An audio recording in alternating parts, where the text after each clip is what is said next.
قرآن کے اصل علم اور فہم اور اس کی اصل ہدایت کو حاصل کرنے کے لیے شرط لازم، اس کا مرکز جو ہے تیرے وجود کے مرکز سے دور رہتا ہے۔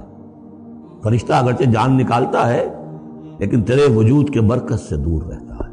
قرآن کا بھی ایک وجود کا مرکز ہے، اسی لیے کہا ہے سورہ حدید میں پڑھیں گے ہم، هو الاول والآخر والظاہر والباطن، اس کا ایک ظاہر ہے، الفاظ ہیں، اس کی آپ نے نحوی اور صرف کی بحث کر لی، مطلب یہ ہے روایات پڑھ لی، اس کی ایک روح باطنی ہے، اس تک رسائی نہیں ہو سکتی الا المطہرون، اس کو چھو بھی نہیں سکتے وہ لوگ مگر وہ لوگ کہ جو پاک ہو چکے۔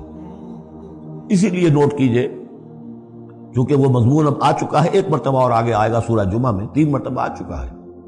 حضرت ابراہیم اور حضرت اسماعیل نے جب دعا کی تھی ربنا وابعث فیہم رسولا منہم یتلو علیہم آیاتک ویعلمہم الکتاب والحکمۃ ویزکیہم، تعلیم کتاب و حکمت کو پہلے رکھا تھا، تزکیہ کو آخر میں رکھا تھا۔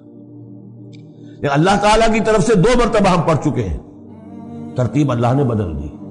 کما ارسلنا فیکم رسولا منکم یتلو علیکم آیاتنا ویزکیکم ویعلمکم الکتاب والحکمہ، تزکیہ پہلے، تعلیم کتاب و حکمت بعد میں۔ پھر سورہ آل عمران میں آیا لقد من اللہ علی المؤمنین اذ بعث فیہم رسولا من انفسہم یتلو علیہم آیاتہ ویزکیہم ویعلمہم الکتاب والحکمہ۔ تیسری مرتبہ پھر یہ آیت آئے گی سورہ جمعہ میں، هو الذی بعث فی الامیین رسولا منہم یتلو علیہم آیاتہ ویزکیہم ویعلمہم الکتاب والحکمہ۔ پہلے پاک کرو اندر سے، پھر اس کتاب کو سمجھو گے، ورنہ ہو سکتا ہے تفسیر لکھ دو لیکن تمہارا باطن اس سے جگمگائے گا نہیں، تمہاری اپنے اندر اس کا نور نہیں آئے گا۔ تفسیر لکھ دو، ہیں لکھنے والے، وہ تو غیر مسلموں نے ایسی ایسی تفسیریں لکھ دی، اس کے جو ہے ترجمے کیے ہیں پورے قرآن کے، اور بڑے بڑے اچھی عربی انہوں نے بڑی یوں سمجھیے کہ اس پر پوری طرح بہارت اور اس کا کنٹرول حاصل کر کے پھر کیے، ایسے نہیں کیے۔ لیکن یہ کہ قرآن کی روح، اس کے لیے تزکیہ باطن ضروری ہے، پہلے تزکیہ۔ اسی لیے وہ آیتیں بھی ذہن میں لے آئیے سورہ یونس کی، یا ایھا الناس قد جاءتکم موعظۃ من ربکم وشفاء لما فی الصدور وہدی ورحمۃ للمؤمنین۔ پہلے یہ سینے کے اندر جو روگ ہے، تکبر ہے، حب مال ہے، حب جاہ ہے، شہرت کی طلب ہے، اختیار اور اقتدار کی طلب ہے، یہ اگر اندر ہے، یہ خباثتیں بھری ہوئی ہیں، اس قرآن کا جو اصل فہم ہے وہ تم پر کبھی منکشف نہیں ہوگا۔ ڈکشنریوں سے دیکھ لو، پڑھ لو، اندر پاک کرو۔ فرمایا فلا اقسم بمواقع النجوم وانه لقسم لو تعلمون عظیم انه لقرآن کریم فی کتاب مکنون لا یمسہ الا المطہرون تنزیل من رب العالمین۔ اس کا اتارا جانا ہے رب العالمین کی جانب سے۔ افبہذا الحدیث انتم مدہنون، اس کتاب، اس چیز کے بارے میں تم مداہنت کر رہے ہو، کسل سے کام لے رہے ہو، اس کو سیکھنے کے لیے تیار نہیں، اس کو اپنے ذہن پر، قلب پر براہ راست اتارنے کے لیے عربی سیکھنے کو تیار نہیں۔ یہ تمہارا مداہنت کا معاملہ، سستی کا معاملہ، کسل کا معاملہ، اس قرآن کے بارے میں، اتنی عظیم نعمت کے بارے میں۔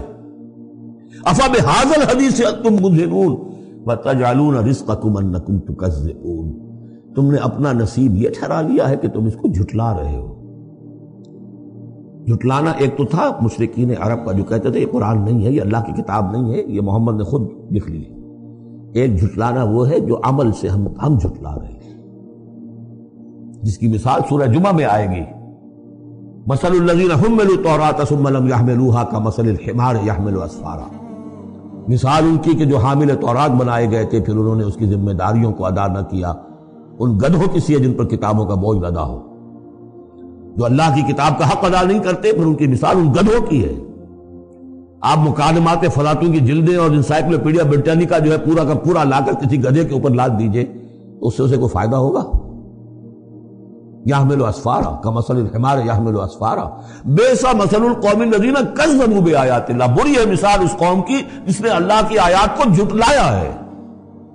حالانکہ یہودیوں نے تورات کو کہ انکار تو کبھی نہیں کیا، ابھی تک سینے سے لگائے ہوئے ہیں جیسے بھی کچھ ہے ان کے پاس۔ تو عملی تکذیب یہ ہے ما آمن بالقرآن من استحل محارمہ، جس نے قرآن کی حرام کردہ کسی شے کو اپنے لیے حلال ٹھہرا لیا، اس کا قرآن پر کوئی ایمان نہیں۔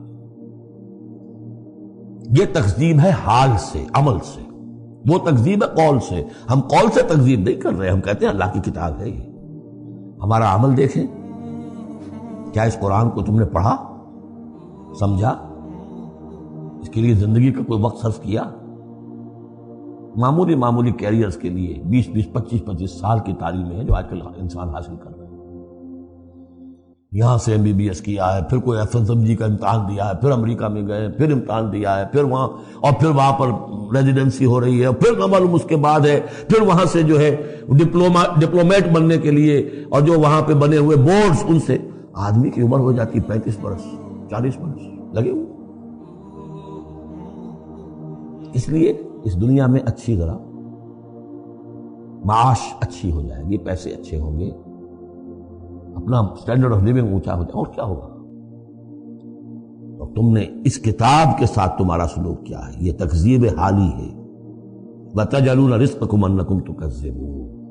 وہاں مثبت انداز آیا تھا، الرحمن علم القرآن خلق الانسان علمہ البیان۔ اس میں مضمر کیا بات تھی؟ اپنی ساری صلاحیت، ذہانت ہے تو صرف کرو اسے سمجھنے پر، اور اگر اللہ تعالیٰ نے کوئی طلاقت لسانی دی ہے تو صرف کرو اسے بیان کرنے پر۔ یہ اس کا مصرف ہے۔ اور یہاں جو یہ نہیں کرتے ان کے اوپر یہ گرفت ہے۔ افبہذا الحدیث انتم مدہنون وتجعلون رزقکم انکم تکذبون فلولا اذا بلغت الحلقوم۔ اب یہ جو ہے ایک اضافی شان ہے اس سورہ مبارکہ کی، اس کے کورسپونڈنگ جو ہے کوئی مضمون اس صورت میں موجود نہیں ہے۔